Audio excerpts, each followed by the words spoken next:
여러분, 성경에 등장하는 인물 가운데 하나님이 주신 축복을 지키지 못해서 두고두고 죽을 때까지 한 맺힌 인간이 있는데 그게 에서예요. 그는 장자의 축복을 타고났습니다. 그런데 그것이 축복인 줄 모르고 깨닫지 못하여 소홀히 생각하고 하다가 결국은 그 축복을 빼앗겼어요. 오늘 여러분, 복을 받는 것도 중요하지만 하나님이 주신 복을 지킨다고 하는 거, 이거 대단히 중요한 줄 믿으시기 바랍니다. 두 사람이 대화를 하고 있었어요. 여보게, 천국은 어떻게 생겼을까? 그러자 한 사람이, 아마 천국은 이 세상에서 맛볼 수 없는 가장 황홀하고 정말 아름답고 행복한 곳일 거야. 가봤어야 말이지. 아니야, 우리가 가보지 못했지만 지금까지 수많은 사람들이 천국을 갔는데 천국이 고통스러웠으면 다 도망왔을 텐데 아직도 한 사람도 도망온 사람이 없는 걸 보면 천국은 틀림없이 좋은 곳이야. 옛기 이 사람. 여러분, 이 자리에 앉아있지만 어떤 사람은 우리가 소망하는, 우리가 가야 할 천국이 아름답고 영원한 천국임을 믿고 있는 사람이 있고, 어떤 사람은 천당 지옥 얘기를 하면 옛기 이 사람 하고 믿지 못하는 사람이 있을지도 모릅니다. 여러분, 시편 120편부터 134편은 성전에 올라가면서 하나님을 찬양했던 노래십니다. 특별히 오늘 134편은 교창 형태로 불려졌는데, 교창이라고 하면 우리가 조금 전에 교동문에서 사회자가 한 구절을 읽고 회중이 한 구절을 읽는, 이걸 교창이라고 그래요. 그래서 예루살렘 성 밖에 살고 있던 백성들, 이 사람들은 예배당에 오기가 그렇게 쉽지 않았습니다. 어쩌면 평생에 한두 번 올똥말똥한 이런 사람들이에요.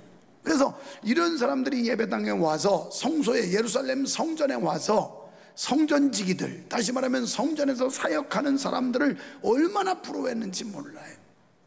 그러면서 당신들이 우리 대신, 우리 목까지 여호와를 찬양하고 여호와께 기도해달라, 이렇게 부탁을 해요. 그러면 성전의 봉사자들은 예배하러 온 성도들을 향하여 축복을 비는 내용이 아주 짧지만 3절밖에 없는 134편의 말씀이 있고, 그러면 이것이 교창 형태로 불려졌다는 것은 어떤 또 깊은 뜻이 있냐면, 우리 구원받은 백성들은 개인의 이기적인 생각, 이걸 버려야 된다는 겁니다. 그리고 자신을 희생하고 헌신해서 공동체의 유익을 만들어내는 삶을 살아야 된다는 것이 오늘 본문이 주는 깊은 교훈입니다. 순례자들은 종들이 너무나 부러웠을 겁니다. 본문에는 순례자들은 성전을 떠나면서 자기들의 목까지 하나님을 송축해달라고 외치고 있어요. 우리는 이렇게 자유롭게 하나님을 찬양하고 언제나 교회를 찾을 수 있고, 그리고 예배가 많아서 자유롭게 예배를 참석할 수 있으니 얼마나 큰 복을 받았는지 모릅니다.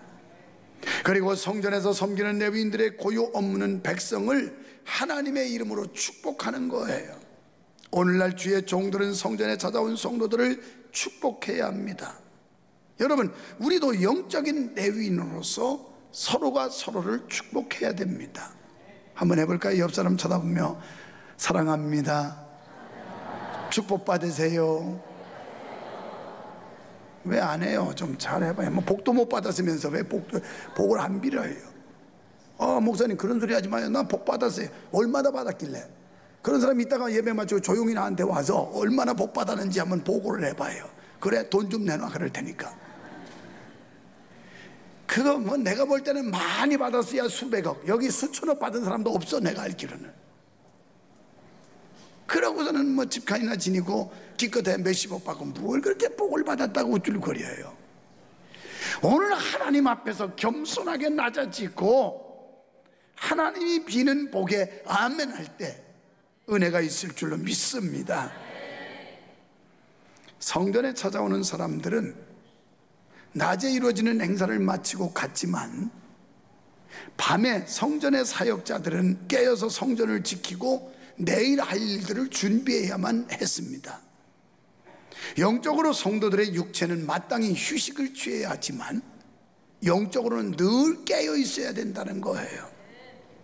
여기서 강조한 것은 특별히 성직자들은 항상 깨어 성전을 지켜야 한다는 것입니다. 그들은 성을 지키는 파수꾼과 같아요. 여러분, 파수꾼의 대표적인 인물이 에스겔이고, 파수꾼으로 부름받은 사연에 대해서 에스겔 33장 1절로 9절에 말씀하는데, 에스겔 33장 1절로 9절 내용에서 파수꾼의 임무를 설명하고 있습니다. 파수꾼은 뭐 하는 사람이냐?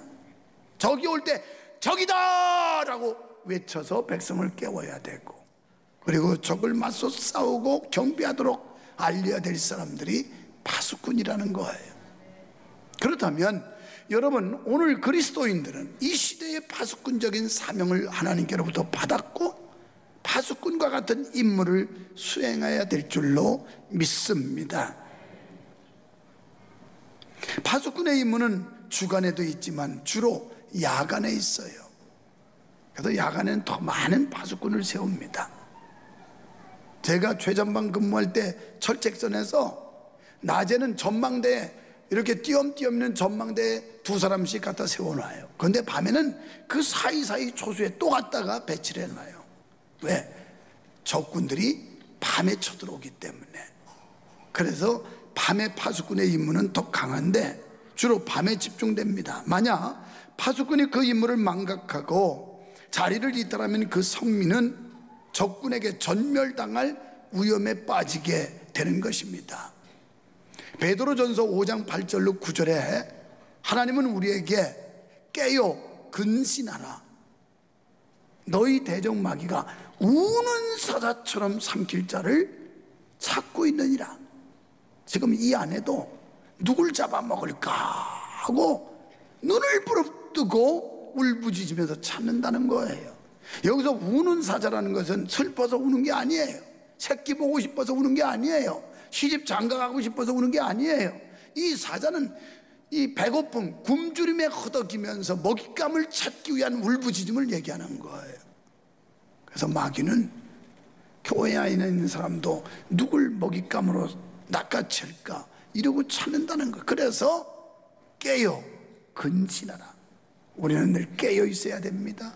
기도로 깨어 있어야 되고, 봉사로 깨어 있어야 되고, 예배로 깨어 있어야 되고, 늘 긴장하고 있어야 된다는 거예요. 근신하라. 정신 차리라는 거예요. 정신 차려. 정신 일도 하사불성이라. 정신 차리면 어떤 위험에서도 살아날 수가 있다는 거예요. 우리는 믿는 사람들로서 정신을 차려야 됩니다. 이게 하나님의 명령인 줄로 믿습니다. 마찬가지로 목회자나 직분자가 깨어 기도하지 않고 영적 깊은 잠에 빠지면 교회는 이단자들에게 침략당할 수밖에 없는 거예요. 마태복음 26장 41절에 보면 예수님께서 너희는 시험에 들지 않도록 깨어 있어 기도하라 이렇게 말씀했어요. 그러니까 시험에 안 들으려면 깨어 있어서 기도해야 된다는 거예요.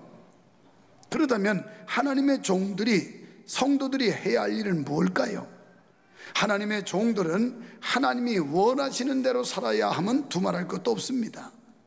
하나님의 임재의 상징인 성전에서 우리는 뭘 해야 할까요? 첫째, 성전에서 찬송해야 합니다.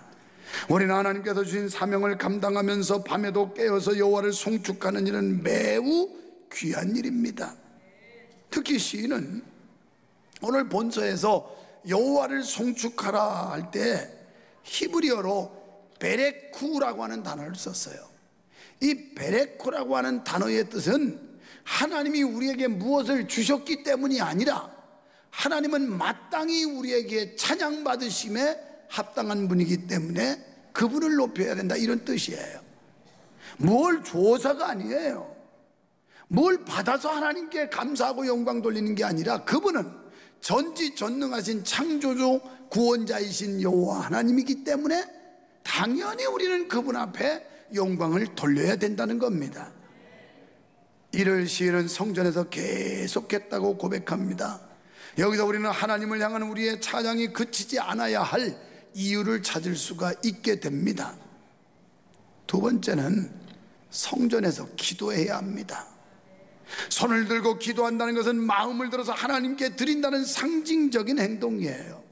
유대인들은 자신을 온전히 하나님께 바친다는 의미에서 이와 같은 기도를 했습니다. 그러므로 하나님의 사람들은 기도할 때 진심으로 마음을 바쳐 기도해야 합니다. 하나님의 사람들은 기도하고 찬양하는 일을 생활화해야 됩니다. 이것은 우리 몸에 배서 적어도 하나님의 사람들, 기독교인들, 거기다가 더군다나 교회 사역자들, 중직자들, 교회 리더들, 이 사람들은 기도해야 된다는 거예요. 오늘 백성들이 우리는 예배하고 제사하고 떠나지만 당신들은 교회에서 우리를 위하여 우리 목까지 하나님을 찬양하고 기도해 주십시오, 이렇게 요청하고 있는 거예요. 이번 여행 중에 어느 분이 이런 얘기를 해요. 자기는 처음에 교회 나와가지고 예배는 다 해야 되고 기도에 다 참석해야 되는 줄 알고 그렇게 했대요. 그런데 한참 다니다가 가만히 보니까 그게 아니더래요. 장로 권사들도 안 하더래요. 아, 그래서 이렇게 열심히 하는 게 아니구나, 저 장로 권사님들 보니까 열심히 안 하는 거구나, 이렇게 느꼈대요. 여러분, 우리 속담에 윗물이 맑아야 아랫물이 맑다는 얘기가 있어요. 앞에 리더, 목사인 저를 포함해서 장로님, 권사님들 앞서서 모범을 잘 보여야 뒤에 믿는 사람들이 예수는 저렇게 믿는 거구나, 이렇게 배우지. 장로님, 권사님이 돼가지고 평신도만도 못한 주변이 또 할 소리는 다 해요. 내가 그래도 장로야, 예의 장롱들아. 그보다 더 심한 말은 내가 안 하겠어요. 장롱보다 더 센 말이 있는데 내가 또 목사 무식하다고 할까봐 안 하고 참는 거예요. 지금 권사가 돼가지고 다른 사람들 기도하는데 기도 안 하고 공예배를 빠지고 무슨 할 말이 있어요. 그런 사람들은 셋더 마우스, 교회에서 짝소리도 하지 말고 나는 죄인으로서이다, 이렇게 살아야 돼. 아멘. 성도들이 다 보고 있다는 거예요. 그이는 처음에 뭣도 모르고 그냥 모든 예배, 모든 기도에 다 해야 되는 줄 알았대. 그런데 좀 철들어서 가만히 보니까 장로님들, 권사님들도 안 하더래요. 그래서 아, 너무 열심히 하면 안 되는 거구나, 대충 저렇게 해야 되는 거구나, 이렇게 깨달았대요. 잘못 깨달았어요. 앞에 그 장롱이고 권사라서 그렇지 장로님이나 권사님은 그렇게 안 믿어요. 잘 믿죠. 공예배 빠지면 정말 마음의 죄책감을 느끼고, 아, 내가 앞선 리더로서, 중직으로서 할 일을 다 못했구나 하고 죄송스럽게 생각하지. 그렇잖아요. 이번 여행 중에 그에게서 하나님이 설교 자리를 주더라니까. 이걸 선포하라는 그런 말씀으로 알고 내가 선포하는 거예요. 들을 귀가 있는 자는 듣게 되기를 축원합니다. 사도행전 6장 4절에 우리는 기도하는 것과 말씀 전하는 것을 전무하리라. 누가복음 2장 37절에 밤낮 성전을 떠나지 않고 기도한 안나라는 여인이 있어요. 안나는 성전에서 주야에 금식하며 기도했다. 과부된 지 84년 동안 얼마나 기도를 많이 했는지 몰라요. 사도행전 16장 25절에 보면 바울이 감옥에 갇혔을 때 밤중쯤 되어 오밤중에 몸은 채찍에 맞아가지고 피투성이 있고 아파가지고 그 고통이 이루 말할 수 없고 두 발과 두 손에는 착고가 채여져 있고, 그래서 감옥에 쳐넣어져 가지고 캄캄한 밤중, 그때 그들은 하나님께 기도하고 찬송했다, 이렇게 나와요. 그랬더니 옥토가 흔들면서 옥문이 열렸고 손발에 차였던 착고가 풀어진 줄 믿습니다. 기도하면 이런 기적이 일어난단 말이에요. 기도할 때 역사가 일어납니다. 성직자들과 성도들은 성전에서 손을 들고 기도해야 돼요. 이 마음을 드리는 거예요. 손 오래 들고 기도해봐요. 팔이 얼마나 아픈데. 이게 보통 정신 가지고 될 수 있는 게 아니에요. 디모데전서 2장 8절에 보면 그러므로 각처에서 남자들이 분노와 다툼이 없이 거룩한 손을 들어 기도하기를 원하노라. 아까는 여성들만, 안나 같은 여성들만 기도하는 게 아니라 남자들도 기도하라는 거예요. 남자들도 남자 구실하려면 기도하라는 거예요. 그 남자들끼리 앉아서 한번 옆에 보고 더러워서라도 기도합시다 그래봐요. 이게 하나님의 말씀인데 더러워서라도 기도해서 되겠어요? 마땅히 순종해야지. 할렐루야.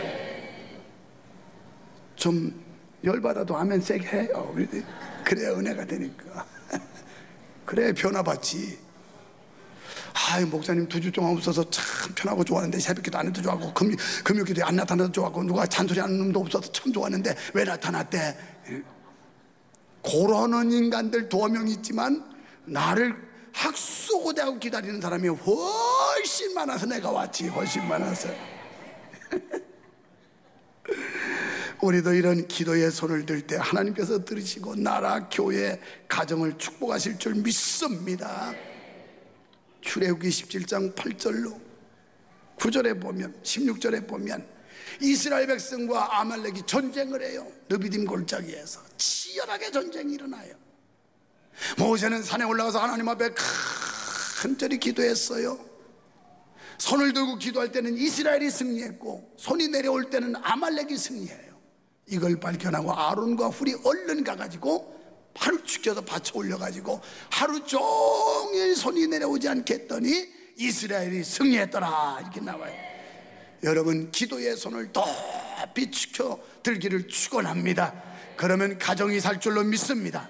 여러분 사업이 살아날 줄로 믿습니다. 여러분 자녀가 살아날 줄로 믿습니다. 기도의 손을 올려야 돼요. 목사의 아들이라고 다 우리 아들 같은 소리 하는 거 아니에요. 장로님네 애들이라고 다 우리 애들처럼 그렇게 신앙적으로 고분고분한 거 아니에요. 그래도 유목사 자식들이 똘똘하니까 내가 여기서 자랑할 만하지. 비실비실하고 신앙도 개차반이고 이러면 내가 창피해가지고 어떻게 얘기하겠어요. 그래서 내가 속으로 아들아 고맙다. 아들아 나는 잘 뒀다 그랬지. 오늘도 새벽에 잠이 안 와서 여러분 볼 기대 때문에 잠이 안 와서 일찍 일어나가지고 전화를 했더니만 바쁘대요. 왜 바쁘냐 그랬더니 집안 청소 1시간 동안 했대요. 무슨 청소를 1시간이나 대충 하지 그랬더니 그래도 꼼꼼히 해야 된대요. 그래서 오늘 특별히 자기가 동역 모임의 리더인데 동역 식구들을 자기 집으로 언제든지 자기 집에 오라고 예스 오케이래 자기는. 그래서 잘 대접하라나 그랬어요. 그랬더니 우리 며느리는 지금 주방에서 돼지 등뼈 그 찜인가 뭔가 그거 열심히 하고 있고 막 그래서 과일도 좀 대접하고 오는 손님들 풍성하게 잘해라. 그래 뭐 하냐 그랬더니 뭐하고 그거밖에 안 하냐. 우리 한국에는 그냥 상다리가 부러지게 하려면 여러 가지 반찬을 하는데 그거밖에 안 하냐. 그래도 아빠 이 정도도 잘하는 거예요. 그래서 그래 잘한다. 아들 자랑할 만하잖아요. 그 아이가 하는 얘기가 하나님이 주신 은혜와 축복 다른 사람한테 옮겨갈까봐 두렵다는 거예요. 이거 나는 그 소리 받고 예사로 들리지 않았어요. 하나님이 저를 엄청나게 축복해서 이 아름다운 교회 여러분 만나게 해서 세계를 무대 삼고 선교하러 돌아다니는데 이 축복의 촛대가 옮겨갈까봐 겁나더라니까. 지금 몇 푼 가졌다고 자만 떨지 말고 거만 떨지 말고 하나님이 옮겨버리면 하루아침에 없어져. 그까짓 거 몇백억도 없어져. 몇백억도. 우리 위에 어떤 분 그런 분이 있어. 한 300억 재산 가지고 떵떵거리고 은행 지점장이 굽시굽시라고 끝발 세우고 살았는데 그냥 싹 날아가가지고 그때 우리 교회 와서 믿음이 생겼어야 그냥 한 100억 팍 내는 건데 그때는 글쎄 안 믿고 다 날려보내고 지금 와가지고 이제 예수 믿는데 지금 점점 사업이 잘 되고 있어요. 한 달에 11조를 250만 원 이상씩 해 지금. 아시겠어? 이름 공개 안 해. 돈 달라고 할까봐.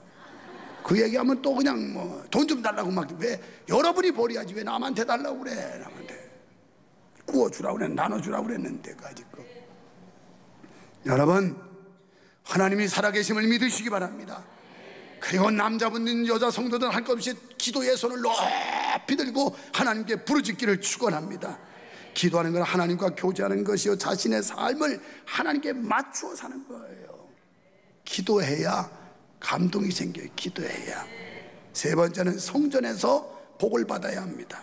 하나님께서는 성전에서 여호와를 바라보는 모든 하나님의 사람들을 복 주시는 줄 믿습니다. 오늘 여러분을 복을 주실 줄 믿습니다. 그러므로 성도는 다른 데 가서 복 받으려고 생각하지 말고 오직 성전에서 일하고 기도하며 찬송하며 복을 받아야 될 줄 믿습니다. 다른 것을 행하여 복을 받고자 하면 하나님이 안 주실 뿐만 아니라 줘도 그건 헛수고예요. 그건. 여러분, 시인은 성전에서 여호와를 사랑하는 자들이 형통한다고 말씀하고 있습니다. 시편 120편 6절에 보면 예루살렘을 사랑하는 사람은 형통하리로다. 하나님의 교회를 사랑하시면 아멘 합시다. 그러면 형통한대요. 하나님의 사람들은 성전을 위하여 일하고 죽으나 사나 성전에서 찬양과 기도를 드려서 성전을 통하여 주시는 복을 받아야 될 줄로 믿습니다. 그러면 구체적으로 어떤 복을 받아야 할까요? 구약시대에는 하나님께서 시온에서 모든 것을 채워주셨고 백성들은 절기와 제사를 통해 그것을 받아갔어요. 우리가 주일마다 와가지고 하나님의 은혜를 받고 가는 거예요. 은혜를, 하나님이 주시는 영적인 육적인 복을 받아가지고 가는 겁니다. 그러니까 순례자들은 예루살렘에 올라와 축복을 받아갔습니다.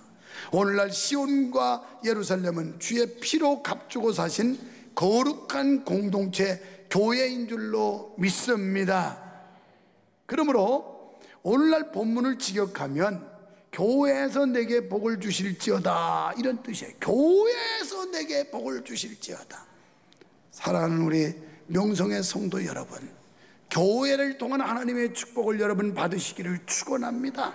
시온에서 복을 주실지어다 하는 이 말씀은 교회에서 복을 주실지어다 이 말입니다.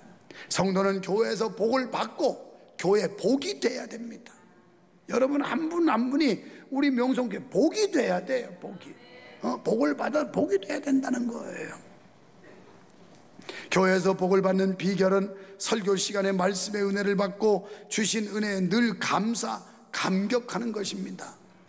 넉넉하지는 않지만 이렇게 멀쩡한 모습으로 와서 예배할 수 있는 그 자체가 감사하지 않으세요?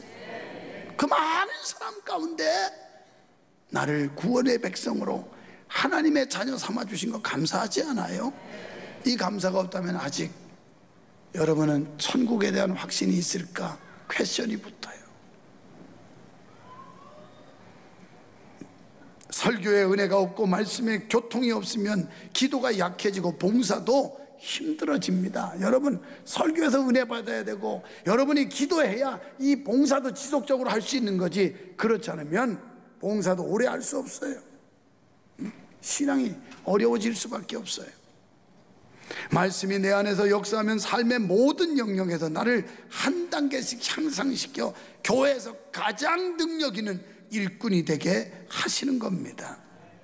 그리고 오늘 내가 있기까지 모든 것은 교회 때문이라고 고백을 하게 돼요. 오늘 내가 있는 건 그 여인이 뭐랬는지 알아요? 나 같은 사람 그래도 하나님의 교회를 위해 쓰임받게 된 것을 기쁘게 생각합니다. 그 사람은 다 주류들이 멕시코인이었는데 인디안, 원래 원주민이에요.